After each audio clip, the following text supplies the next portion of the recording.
नमस्कार, मी हिंदवी पाटील.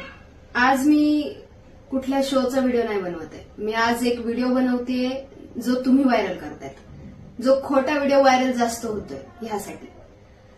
आज सोशल मीडियावरती एक व्हिडिओ जो व्हायरल होतोय तो कशामुळे होतोय आणि कशा पद्धतीने होतोय, निगेटिव्हली तुम्ही तो व्हिडिओ स्प्रेड करताय सगळीकडे. ह्यासाठी मी आज माझ्या मैत्रिणीजवळ नसरीन जवळ आली.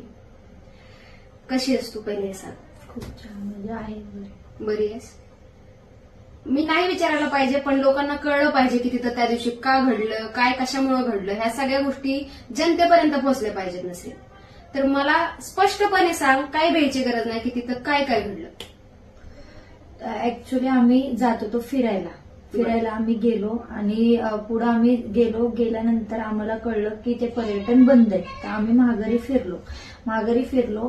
जाताना पण एकही हॉटेल नव्हते, येताना पण काही हॉटेल आम्हाला लागले नाही. आम्हाला एक मिनिट, हे आणि हिचे मित्र फिरायला गेले होते.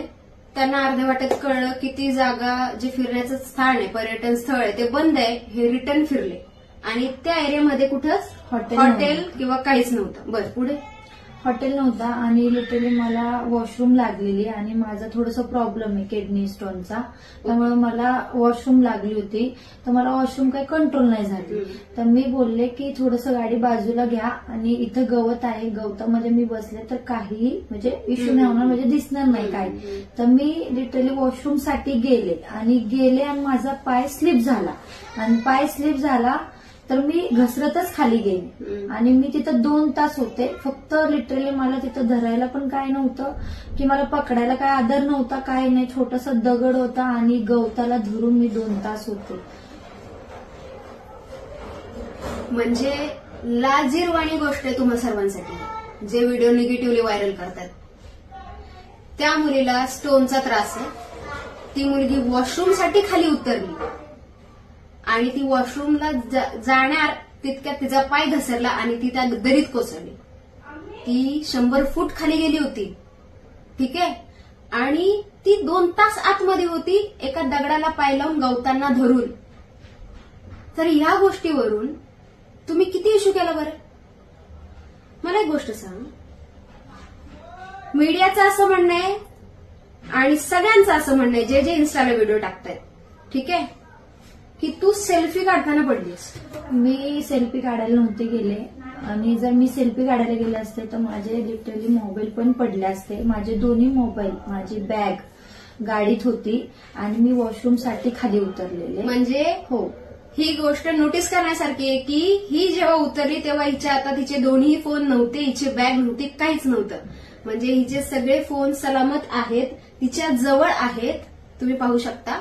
आणि हे सगळं गाडीत असताना कुठल्या लोकांनी तिला सेल्फी काढताना पाहिलं? कुठल्या लोकांनी पाहिलं? म्हणजे एखाद्या मुलीला तुम्ही सहजपणे बदनाम करताय. कशासाठी? तुम्ही डायरेक्टली निगेटिव्ह, तुम्ही कमेंट्स बघा, तुम्ही कमेंट्स वाचा. अरे काय हे? म्हणजे ती मुलगी वॉशरूमसाठी उतरली, तुम्ही सेल्फी काढताना पडली म्हणून दर्शवताय. तर खरंच हे खूप चुकीचं आहे. आणि ती त्या हालतमध्ये नाही, आत्ताही तिला बोलता येत नाही, तिला कळत नाहीये, ती झोपत नाही रात्रभर. तिच्या आईशी जेव्हा मी आता बोलले, ती डचकून उठतीये, ती डिप्रेस्ड आहे, तिची फॅमिली पूर्ण डिप्रेस आहे ह्या गोष्टींमुळे. आता विषय मला एक सांग, तू वरती येतानाचा तुझा अनुभव काय होता?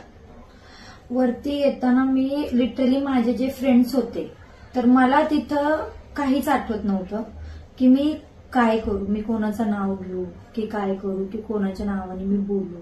मला लिटरली फक्त देव आणि माझ्या मित्रांचे चेहरे आठवत होते. मी फक्त लिटरली माझ्या मित्राचं नाव घेऊन वरडत होते. आणि तिथं जर तुम्ही पण आज असते तर मी तुझं नाव घेऊन वरडले असते की मला वाचव. लिटरली मी खूप घाबरलेले होते आणि एवढी म्हणजे मला अक्षरशः मी म्हणजे मरण जवळनं बघितलं. मला त्या गोष्टीचा त्रास खूप झाला. आणि आज जे लोक बोलतात, जे घाणघाण कमेंट्स करतात, घाणघाण गोष्टी बोलतात की सेल्फीसाठी गेली, एवढी आवड होती का सेल्फीच्या? मला सेल्फीची काही आवड नव्हती, काहीही गोष्ट नव्हती तशी. लिटरली जर मी सेल्फीसाठी गेले असते तर मी डायरेक्टली डोक्यावर पडले असते, मी वर आले पण नसते. पण माझा पाय स्लिप झाला आणि मी दरीत पडले आणि ते पण मला वॉशरूम कंट्रोल होत नाही त्यासाठी मी पडले. पण आज माझी मनस्थिती एवढी अशी झालीय की मी तिथून बाहेरच पडत नाहीये. मला त्रास एवढा झालाय की तो त्रास मला एवढा जाणवतोय की मी लिटरली रात्रभर झोपत सुद्धा नाही. आणि मला तो त्रास खूप लिटरली लय झालाय. माझ्या घरच्यांना पण झालाय तो त्रास. ती मुलगी वाचवण्यासाठी समोरच्या एखाद्या व्यक्तीला आवाज देते का, तर ते व्यक्ती सगळे तिच्या सोबत होते, बरोबर. जर ते म्हणतात की जर मी असते तर तिने मला आवाज दिला असता, तिची तिथं फॅमिली असते तर तिने फॅमिलीला आवाज दिला असता. वाचवण्यासाठी तो माणूस जर आवाज देतोय तर तुम्ही पडलेल्या व्यक्तीला, ज्यात तिची मेंटॅलिटी नाही, तुम्ही त्या गोष्टीवरून तिला ट्रोल करताय. अरे तुम्ही हे विचारलं पाहिजे होतं की त्या पोरीला लागलंय किती, का ती वाचली, बरं ठीक आहे की नाही ती आता,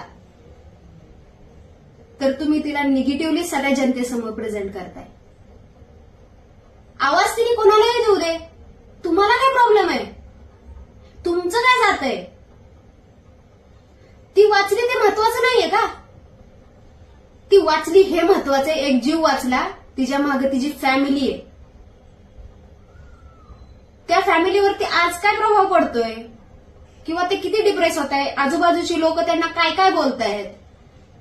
तुमच्या एका चुकीच्या स्टेटमेंटमुळे आज त्या पोरीचं जे तिला त्रास होत होता ऑलरेडी पडल्यामुळं, आता ह्या फालतू डिप्रेशनचा पण तिला त्रास होतो. आता मी हा व्हिडिओ टाकण्याचं कारण हे की ती पहिली गोष्ट तर माझी मैत्रीण आहे. दुसरी गोष्ट, हिच्या जागी जरी दुसरी कोणी माझ्या ओळखीची असली असती तरी मी खरं जाणून घेतलंच असतं आणि मी तिच्यासोबत राहून बोलून सगळ्या गोष्टी काढून हा व्हिडिओ पोस्ट केलाच असता. जे चुकीचं आहे ते चुकीचं आहे.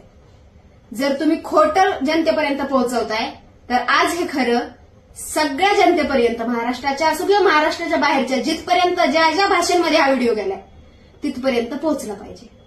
आणि एवढीच माझी नम्र विनंती आहे की प्लीज तिला आणखी निगेटिव्ह नका करू, की ती कुठल्या तरी पातळीला जाईल आणि स्वतःचं काहीतरी करून घेईल. एवढंच म्हणायचं. धन्यवाद.